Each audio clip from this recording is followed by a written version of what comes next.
3, 2, 1 गो। मेरा प्यारे किसान भाइयों और बहनों, राष्ट्रीय डेयरी अनुसंधान संस्थान करनाल की तरफ से ये हम लोग प्रयास कर रहे हैं कि एक मोबाइल ऐप हम बनाएं और इसके ज़रिए हम आपके गाय और भैंस के प्रजनन के हेतु सारे जानकारियाँ आपको उपलब्ध कराएं ताकि ये आगे चल के आपके लिए फलदायी रहे।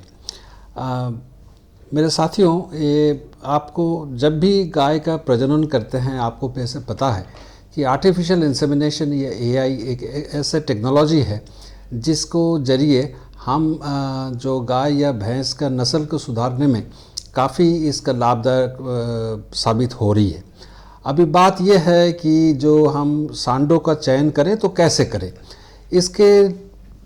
बारे में तरह तरह की फार्मर्स की हमारा ओपिनियन रहे हैं कि कोई सिर्फ गाय का अपना फिज़िकल फिटनेस देखते हैं या उसका रंग देखते हैं, इसको सींग देखते हैं। तो मैं जो इसके बारे में, इसका जेनेटिक्स के बारे में काफ़ी दिनों से यहाँ पे अनुसंधान में हम व्यस्त है और इस पे आपको इतना बोलना है कि एक भैंस का, ये गाय का जो सांड है, इसका जीन्स को काफ़ी महत्व दिया जाता है, क्योंकि आगे चल के ये कैसे बछड़े बनाएंगे और कैसे इसका आने वाले बच्चा पैदा होगा, ये इसका जीन्स के ऊपर डिपेंड करता है। जैसे हमारा शरीर में भी और किसी भी दुधारू पशु के शरीर में भी लाखों के संख्या में जीन्स होते हैं और इस हर एक जीन्स को हम पाना चाहते हैं इसका जो आने वाले बच्चा है उसमें। तो हम ये इसमें अध्ययन करते हैं कि कौन सा जीन कैसे होने से उसका चल के दूध कितना आएगा या दूध में पर्याप्त मात्रा में इसका जो फैट है या दूसरा प्रोटीन है, ये कैसे इसको पाया जा सकता है। तो हम राष्ट्रीय डेयरी अनुसंधान संस्थान से जो भी गाय या भैंस को हमारा सीमेन हम बाज़ार में या अपना किसानों को बांटते हैं, तो इसको पूरी तरीके से हम इसका जेनेटिक्स या जीन के बारे में हम पहले उसको टेस्टिंग करते हैं। इसको फ़िलहाल जो हम करते हैं उसको प्रोजेनी टेस्टिंग कहते हैं। इस प्रोजेनी टेस्टिंग के ज़रिए हम ये चाहते हैं कि जो गाय या भैंस का हम सीमेन हम फार्मर को दें, वो उसमें पर्याप्त मात्रा में ये अच्छे जीन जो है इसका इकट्ठे हो। तो अभी चल के आगे ये प्रोजेनी टेस्टिंग से हम दूसरा एक जीनोमिक सिलेक्शन में आएंगे, जिसके लिए हम पूरी तरह से जुटे हुए हैं। तो उसमें ये काम और आसान हो जाएगा। सिर्फ आसान नहीं, इसमें इसका जो एक्यूरेसी है, यानी कि इसका सटीक मात्रा में एक गाय या भैंस का जो सांड है इसको चुनने का क्षमता हमारे ऊपर बढ़ जाएगा और इसका जो एक तरह से हम कहें कि इसका सटीकता है, ये हम काफ़ी अच्छी तरीके से बता पाएंगे। तो किसान भाइयों और बहनों, आपको मेरा इतना सुझाव है कि आगे आप जब भी किसी भी सीमेन के लिए कहीं से भी आप उपलब्ध कराएं, तो इसके बारे में ज़रूर जान लें कि वो जो सांड है उसका प्रॉपर जेनेटिक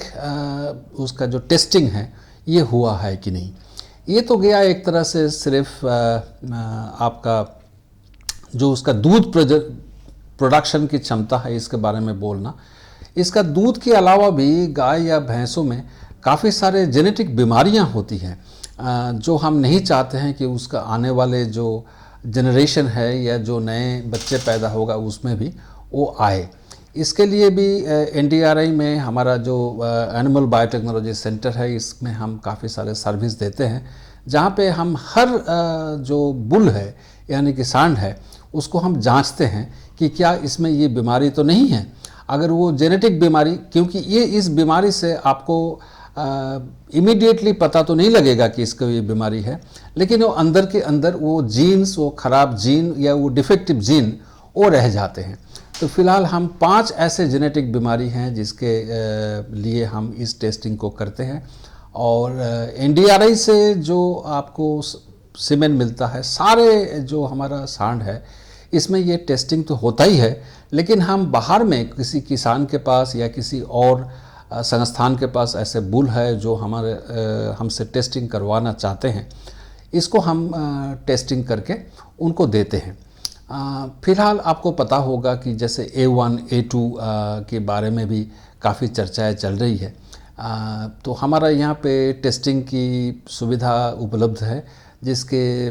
माध्यम से हम आपको ये बता सकते हैं कि इस पर्टिकुलर जैसे सांड है, इसमें कौन सा जीन की मात्रा ज़्यादा है, A1 की मात्रा ज़्यादा है या A2 की मात्रा ज़्यादा है। तो ये सारे जानकारियाँ एक तरह से आपको सही सीमेन चुनने में और आने वाले जो जनरेशन है इसको सटीक करने में काफ़ी मददगार साबित होगा, ऐसे हमारा मानना है। धन्यवाद।